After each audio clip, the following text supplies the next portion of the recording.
বেটা কি দাওয়াত? সোর দেখি জীবনে সোর দেখি নাই। তোর দলের কি আছে? আয়নার সামনে যাই নিজেরে দেখ।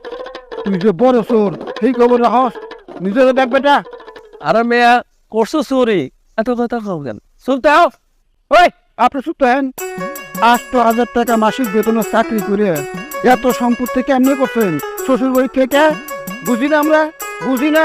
আপনি তো বড় চোর নিয়ে, আপনি চোর, আপনার বাপের চোর, আপনার দাদাই চোর, আপনার পরদাদাই চোর নিয়ে।